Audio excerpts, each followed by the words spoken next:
Hi guys, আমি সুনন্দা আবার চললাম আরেকটা ভিডিও নিয়ে। আজকে বলবো পরকীয়া বা অবৈধ সম্পর্কে যারা জড়িয়ে গেছেন।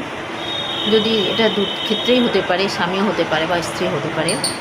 স্বামী যদি কোনো পরকীয়ায় জড়িয়ে যায়, সেই জন্য যদি সংসারে কোনো অশান্তি হয়, সংসারটা যদি ভেঙে যেতে বসে সেই পরকীয়ার জন্য, এক্ষেত্রে স্ত্রী কিন্তু সেই অবৈধ সম্পর্কে যে মহিলার সঙ্গে জড়িয়েছেন, তিনি যদি চাকরি করেন বা তিনি যদি কোনো ইনকাম করেন, আপনি কিন্তু সেই মহিলার কাছ থেকেও খোরপোশ চাইতে পারেন।